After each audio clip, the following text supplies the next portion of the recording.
Yujiro at Yuichiro Hanma, sino nga bang mas malakas sa kanilang dalawa? Yan ang ating pag-uusapan sa videong ito, kung saan pagkukumpara nga natin ng kanilang mga abilidad at kakayahan sa videong ito.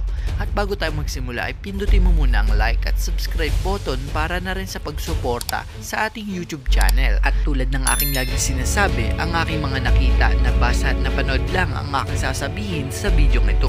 At tara, simulan na natin.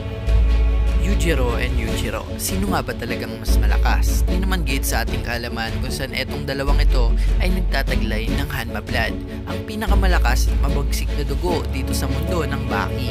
At alam naman natin ang dalawang ito ang pinakamalakas sa kanilang era.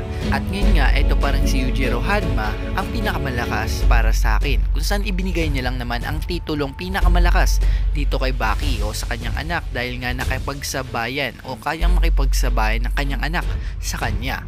Pero di nga katulad nito ni Yujiro at Baki na naglaban. Eto nga si Yujiro at Yuichiro ay di nga nagpang-abot o walang ipinakita dito sa anime series na Baki na naglaban silang dalawa. Kaya nga sa mga sumusubaybay dito sa anime series na Baki ay may isang katanungan. Kung naglaban nga ba etong dalawa, sino nga bang mas malakas? Kaya nga ipagkukumpara na lang natin etong lakas, abilidad at kakayahan neto ni Yuichiro at Yuichiro sa kanilang pakikipaglaban. Simulan nga natin dito sa technique. Unahin na natin etong si Yujiro Hanma. Di naman gate sa ating kaalaman na siya pa rin ang pinakamalakas na karakter dito sa anime series na Baki, kahit nga diniklaran niya na etong anak niya na pinakamalakas sa buong mundo. At alam din natin na sobrang daming alam na teknik neto ni Yujiro, kung saan pag natutunan niya nga ay papalakasin niya pa. Katulad na lang ng dress, demon back, whip strike at hand pocket. Alam naman natin na sobrang lalakas ng mga teknik na yan. At kung gagamitin nga ito ni Yujiro sa isang kalaban ay siguradong may kakalagyan talaga. At tumungo naman tayo dito kay Yuichiro Hanma. Etong si Yuichiro Hanma, dalawang klase lang ang kanyang teknik, ngunit sobrang delikado, kung saan pag ginamit niya ito ay siguradong may mamamatay. At yun nga, etong demon face at etong dress, kung saan natutunan din ng kanyang anak na si Yujiro Hanma. So yun nga ang pinakita sa atin dito sa anime series na Baki. Dalawang teknik lang ang ginamit niya para talunin ang USA. Yun ang kwento ni Tokugawa. Dalawang teknik lang ang ginamit niya para talunin ang USA. Pero kung babalikan, kung magkakaroon nga ng backstory etong Hanma Blood ay siguradong maraming teknik etong si Yuichiro Hanma. Kaso nga lang, yun nga lang ang ipinakita dito sa anime series o dito sa manga. Kaya nga ang panalo sa ating teknik ay walang iba kundi etong si Yujiro Hanma.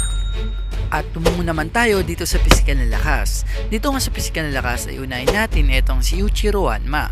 Etong si Yuichiro Hanma ay kita natin sa kanyang pangangatawan na sobrang lakas.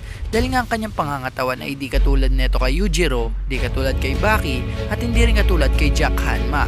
Ang kanyang pangangatawan mga idol ay tank build, kung saan maliit ito pero siksik ito sa mga muscle. Siksik nga rin sa muscle etong katawan ni Yujiro. Kaso nga lang etong kay Yuichiro Hanma ay kakaiba talaga.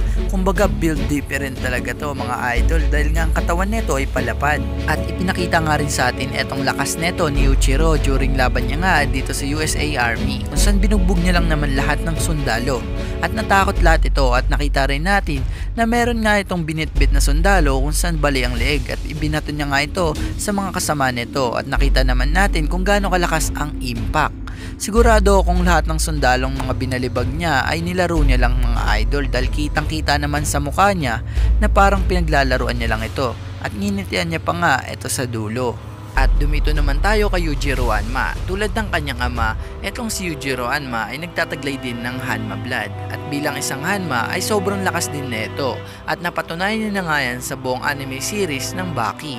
At nakita rin natin na sobrang lakas talaga at tinagurian siyang pinakamalakas sa mundo ng Baki.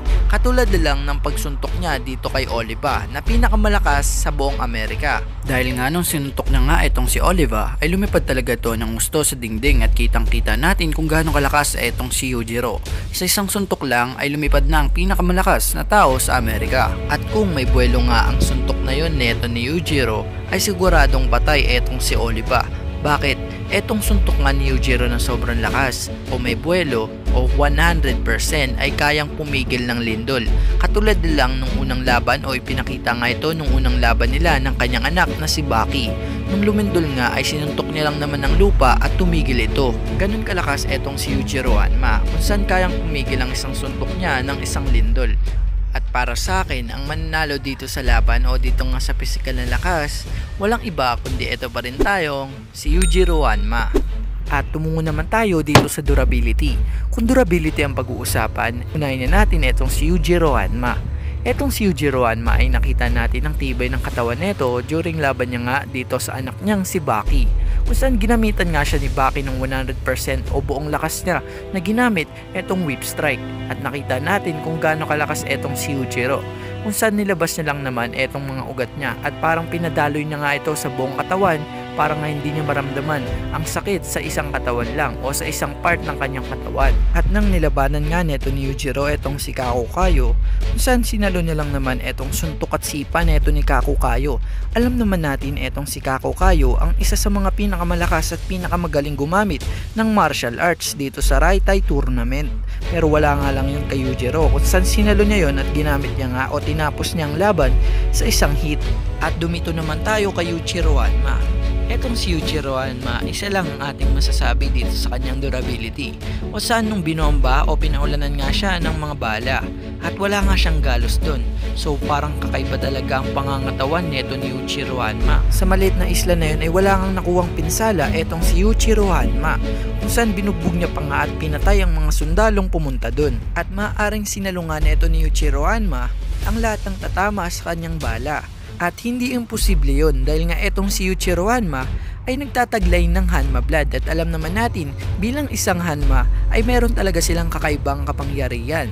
Tulad na lang neto ni Yujiro Hanma, kung saan nakuha niya nga ang kanyang dugo dito sa kanyang ama na si Yujiro at tinaguri ang pinakamalakas dito sa Baki. At para sa akin, etong si Yujiro Hanma ang nanalo dito sa durability dahil nga sa ugis na rin ng kanyang katawan, nakakaiba talaga bilang isang Hanma. At isa na rin dito nung nakasurvive siya dito sa pagpapaulan ng bala ng USA.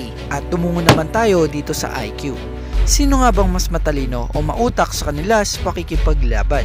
Unahin naman natin etong si Yujiro. Ang nakita nga lang nating impormasyon about dito kay Yujiro Hanma ay nung nakipaglaban siya dito sa Okinawa o dito sa USA, at nakita naman natin na simple-simple lang ang kanyang mga ginawa, katulad na lang ng pagbulaga dito sa mga sundalo ng USA. Nakala nila patay na nga etong si Yujiro.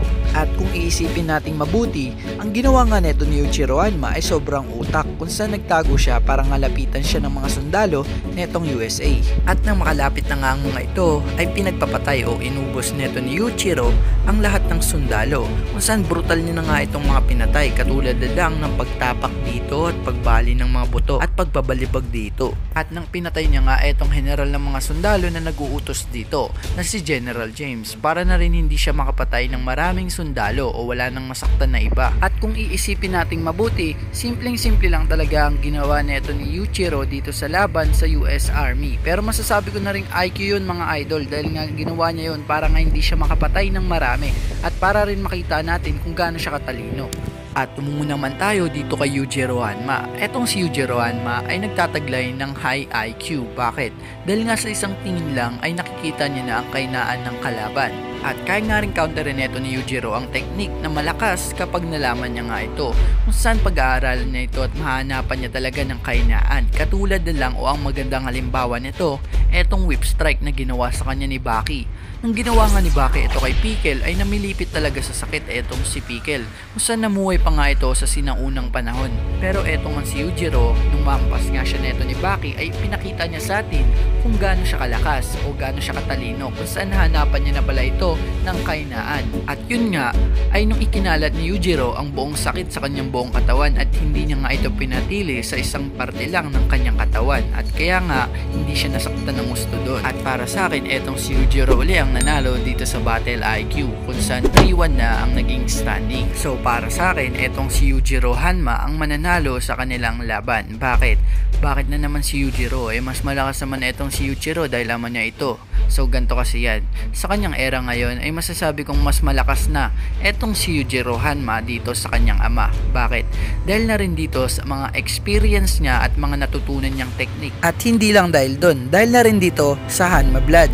Dahil nga itong Hanma blood ay pag naipasa ito ay lalo itong lumalakas, tulad na lang neto ni Yujiro at ni Baki. Pagdating ng panahon o tumanda itong si Baki ay malalagpasan niya lahat ng kayang gawin netong kanyang ama na si Yujiro, kung saan lalakas pa ito ng gusto. At ayun nga ang mangyayari dito kay Yujiro at Yuichiro. At masasabi ko pag naglaban ito ay etong si Yujiro pa rin ang mananalo sa dulo. Yes, oo, tama kayo nang narinig kung saan matatalo nga neto ni Baki etong kanyang ama na si Yujiro. At pag naglaban uli sila sa tamang panahon ay makikita natin ang agwat ng lakas nila, kung saan hindi na nga ito ang nakatapat na ito ni Yujiro na 18 years old. At pag tumanda pa nga itong si Baki at maaari niyang maabot ang tunay niyang lakas o 100%. At masasabi kong matatalo at makikita nating mabubugbog etong si Yujiro. At ganun nga umiikot etong Hanma Blood kung saan lumalakas ito kapag napapasa. So yun nga, sa paglalaban ni Yujiro at Yuichiro, walang iba kundi ang nanalo etong si Yujiro Hanma. So yun nga, wala nga masyadong nakuwang info, wala tayong nakuwang info about dito kay Yuichiro Hanma. At ang masasabi na lang natin na malakas ito dahil kalmado ito makipaglaban at kampante. At sa kanya nagmula itong Hanma Blood na tinataglay ng ating bida at ng pinakamalakas sa buong mundo na si Yujiro Hanma. Bumase lang din naman ako sa aking mga nakita at nabasa. Para sa iba, sino ang panalo? I-comment mo nga yan sa baba ng ating video at ating babasahin yan. At i-shoutout na rin kita sa ating next video. At bago tayo magtapos, ay shoutout pala muna sa inyo. Maraming salamat sa pagsuporta sa ating YouTube channel at sa pag-comment na rin sa ating video. At kung gusto mo rin ma-shoutout ay mag-comment ka lang sa ating video o sa ating latest video. At hanggang dito na lang, mag-iingat kayo lagi. Peace out!